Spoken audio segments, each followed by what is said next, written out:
The Vendor Information Report feature is located under the Accounts Payable module, and the menu option is Print Vendor Information Reports. This feature actually comprises 4 different types of reporting. Number 1 is just a standard phone number list type of report. And as you can see, we have the ability to do a vendor range, a zip code range, or a range of states.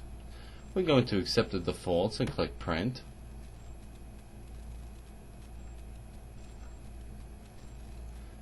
And this report, you can see, just basically gives you a very straightforward listing of the different phone numbers, the contacts along with the company name. And that's it. So this is pretty straightforward. We can close this report. Next, let's look at the mailing labels report. This allows you to print mailing labels for your vendors. You could either do the Avery label 4145, which is a single 1 across, or you can do the 3 across, which is the Avery label number 5160. You can again specify any of the criteria that you see here on the screen, and if you click Print, you can see that it prints it in the 3-column format. We only have 9 vendors in here, so that's why it only printed 9. And we can close that out. The next option I think is a little bit funny. Rolodex cards. I don't know if anybody still uses them today, but we have that option in here from way back when, and so it's still there. And it prints just that on Rolodex cards. Pretty straightforward on that. If you guys need that, you can certainly go ahead and print those out.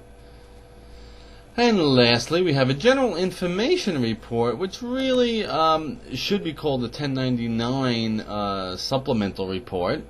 But in any event, it's basically a report that gives you an added option to print for 1099 vendors only, or you can say no and print it for everybody.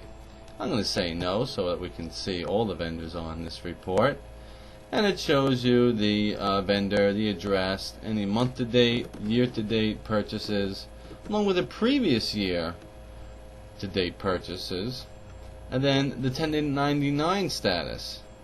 If they're a 1099, usually you would also indicate what number 1099 category they fall into.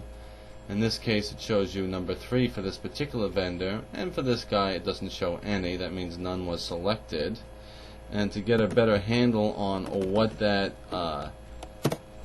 selection is right there, what you can do is you can go into the vendor maintenance screen and you can pull up any particular vendor and then go over to the defaults tab, and where it says print 1099s, you see below that it says which 1099, and you have 1 through 8, and that's where that 3 comes in, or any number that you may indicate.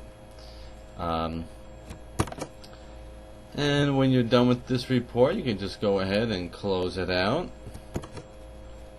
And that concludes the Vendor Information Reports feature.